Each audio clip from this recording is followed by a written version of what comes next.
Today is about the moms. It's the M's today, the three M's. And today I just wanted to talk to you a little bit about my mom or my mother-in-law. I just say mom. How many of us do that, right? It just felt more in the heart when, they're not step, they're not mother-in-laws, they're moms. And there are moms in so many ways as well.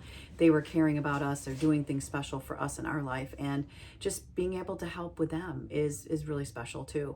The three M's today we're going to talk about is, M is not about more, it's about meaning, it's about what matters, and taking that into our thought process of, we're learning and maybe things are a little bit rough around the edges the first day or two, or the first time we do it, or the first couple times, but we can always make it memorable, make it matter, and make it count. And it's just the practice, right? The progress, getting there and making things right, making it how mom or dad want it. M is for meeting them where they are. Mom or dad are not always going to be where they were a month ago or a year ago or 10 years ago. It's not going to be the same. As we age, things change, our bodies change, and we need to meet them where they are and not dwell so much on the past. We can make those memories and the laughter and share those with them, but don't expect them to be able to run a marathon when they have trouble walking with their walker. And yesterday we had mom over and she was really struggling because sometimes her mind isn't as quick to react or to tell her to move her feet, and her walker is way out there. She's pushing it, and then her legs are way back here. And, I just stopped the walker. Dad and my husband are on each side of her with the walker because we're trying to get her to use her muscles a little bit.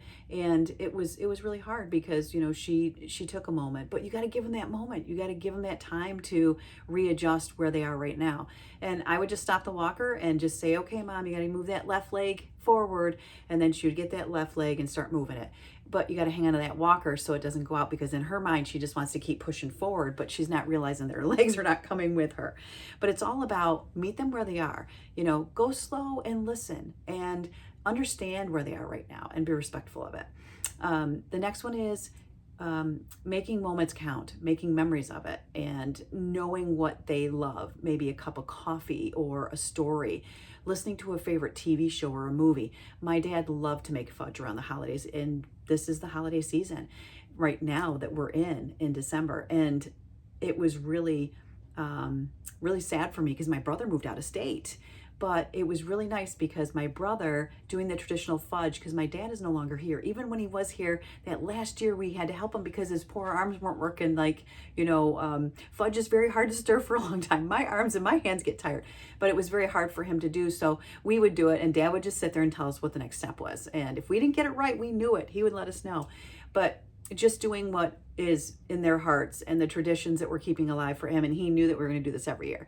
And we did it this year, and we did it on video, and it was just very meaningful to us, that we were able to have that moment, my brother and I. And he just moved to Florida a couple months ago, but it was really nice that we could get on the video, and my husband and I and my brother's wife and him, and we made fudge together. And the technology, thank goodness for it, right? That we were able to do something like that, and it was so meaningful. And just focusing on what the memories are and taking those traditions and using them to keep going with it, right? Keep focusing on what's important, and that's Dad's memory, and that's the fudge that he made. He used to make it for everybody, and now we can make it and we can share it with people. And the last M is move as a team. Have that team, have the family members, friends, neighbors, share the care, talk it through. Yesterday, when we were seeing mom struggle so much, my husband and I were talking, and I said, do we have a transport wheelchair in the house? Because I think it's time. It's getting to be where she's falling quite a bit now anyways. And we really wanted her to use her muscles, but if she's going to get hurt more than, using her poor muscles to help herself, then, you have to come up with better ways. And we used to joke around with mom. We're like, hey, we're going to have to put you in bubble wrap to keep you safe. And she would just kind of smile at that and say, yes, you will.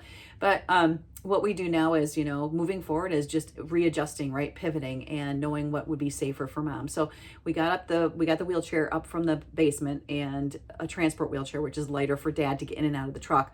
But their living room is pretty big. So it was nice to have something like that so that he could push her through the house if he needs to. So, you just have to look at today and look what needs to be done or readjusted to make things better for your loved one.